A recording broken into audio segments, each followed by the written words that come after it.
బీజేపీకి రాజీనామా చేసిన రాజా సింగ్ తర్వాతి వ్యూహం ఏంటి అనే చర్చ ఇప్పుడు తెలంగాణ రాజకీయాల్లో హాట్ టాపిక్ గా మారింది.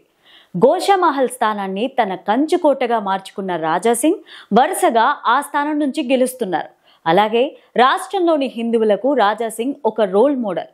గోవుల అక్రమ తరలింపును ఎప్పటికప్పుడు అడ్డుకుంటూ నిత్యం ప్రజల మన్ననలు పొందుతారు. అలాంటి నేత బీజేపీని వీడడంతో బీజేపీ కార్యకర్తలతో పాటు హిందువులను నిరాశలోనికి నెట్టేసింది.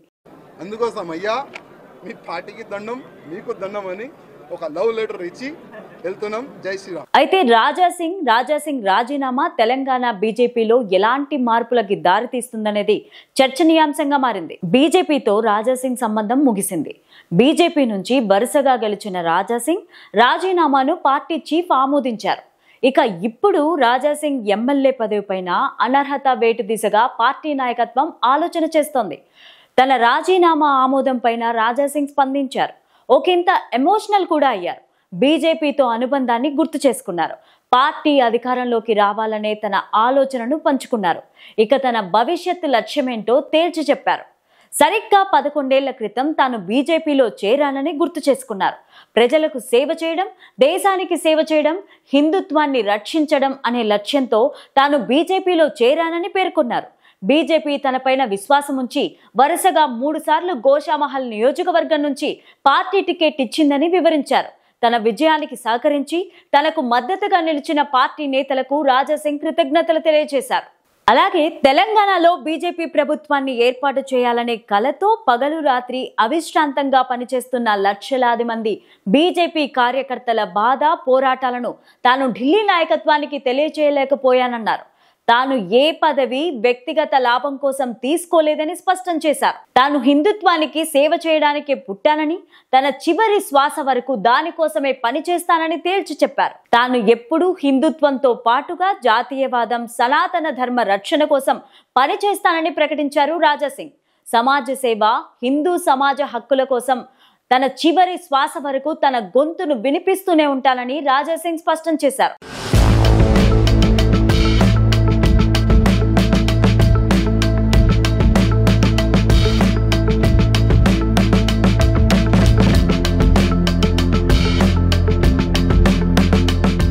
ఇక రాజకీయంగా రాజా సింగ్ ఎలాంటి నిర్ణయం తీసుకుంటారు, ఏ పార్టీలోకి ఎంట్రీ ఇస్తారనేది ఇప్పుడు ఆసక్తికరంగా మారుతోంది. అయితే మరోవైపు తెలంగాణ రాజకీయాల్లో బీజేపీ బీసీ ముఖ్యమంత్రి హామీ కాకరేపుతోంది. తాజాగా రాజా సింగ్ రాజీనామా, కె లక్ష్మణ్ వ్యాఖ్యలు తీవ్ర చర్చకు దారితీశాయి.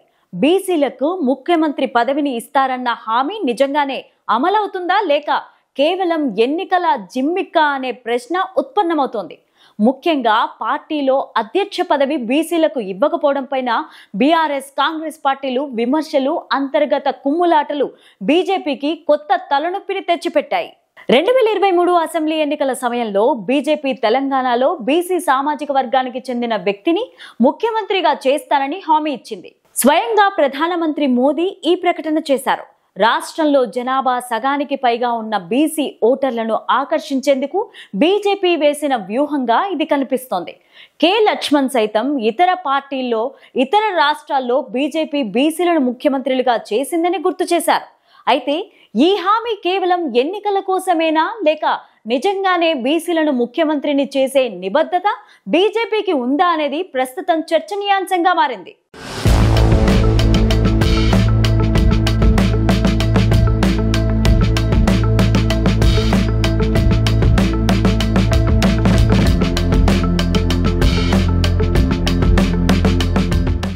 గోషామహల్ ఎమ్మెల్యే రాజా సింగ్ రాజీనామాను రాష్ట్ర బీజేపీ జాతీయ నాయకత్వానికి పంపడం, దానిని జాతీయ నాయకత్వం ఆమోదించడం బీజేపీలో అంతర్గత ఇబ్బందులను స్పష్టం చేస్తోంది. ఈ రాజీనామా వెనుక బీసీ నాయకత్వాన్ని ప్రోత్సహించే ఉద్దేశం ఉందా లేక ఇతర రాజకీయ కారణాలు ఉన్నాయా అనేది ఇంకా స్పష్టత రాలేదు. బీసీ ముఖ్యమంత్రి హామీకి రాజా సింగ్ రాజీనామాకు నేరుగా సంబంధం ఉందా అనేది ఇంకా అంతు చిక్కని ప్రశ్నగా మిగిలింది. ఇది పార్టీలోని పాత, కొత్త నాయకుల మధ్య నెలకొన్న విభేదాలకు నిదర్శనంగా కొందరు విశ్లేషిస్తున్నారు. బీజేపీకి బీసీలను ముఖ్యమంత్రులుగా చేసిన చరిత్ర ఉందని లక్ష్మణ్ ఉదాహరించారు. ఉత్తరప్రదేశ్లో కళ్యాణ్ సింగ్, బీహార్లో నితీష్ కుమార్ వంటి బీసీ నేతలు ముఖ్యమంత్రులుగా పనిచేశారు. తెలంగాణలో కూడా చలపతిరావు, బండారు దత్తాత్రేయ, బండి సంజయ్ వంటి బీసీ నేతలను బీజేపీ రాష్ట్ర అధ్యక్షులుగా నియమించింది. అయితే తాజాగా బీఆర్ఎస్, కాంగ్రెస్ పార్టీలు బీజేపీని బీసీలపైన మొసలి కన్నీరు కారుస్తోందని, రాష్ట్ర అధ్యక్ష పదవిని బీసీలకు ఇవ్వలేదని ప్రశ్నిస్తున్నాయి. ప్రస్తుత బీజేపీ అధ్యక్ష పగ్గాలు బీసీలకు ఇవ్వకపోవడం పార్టీలో అంతర్గత ఒత్తిడికి దారితీస్తున్నట్లు తెలుస్తోంది. గతంలో ఈటల రాజేందర్, డీకే అరుణ, ధర్మపురి అరవింద్ వంటి బీసీ నేతలను ప్రముఖ పదవులకు పరిగణించినప్పటికీ రాష్ట్ర అధ్యక్ష పదవి కోసం బీసీ నేతను ఎంపిక చేయకపోవటం విమర్శలకు దారితీసింది. ఈ క్రమంలో రాజాసింగ్ రాజీనామా, లక్ష్మణ్ బీసీ ముఖ్యమంత్రి వ్యాఖ్యలు బీజేపీలో ఏం జరుగుతుందన్న చర్చకు దారితీశాయి. బీసీ సామాజిక వర్గంలో కూడా ఈ అంశంపైన కొంత అసంతృప్తి నెలకొనే అవకాశం ఉంది. మొత్తంగా తెలంగాణలో బీజేపీ బీసీ ముఖ్యమంత్రి హామీ, అంతర్గత రాజకీయాలు రానున్న కాలంలో పార్టీ భవిష్యత్తును ఏ విధంగా ప్రభావితం చేస్తాయనే ఆలోచనలు మొదలయ్యాయి.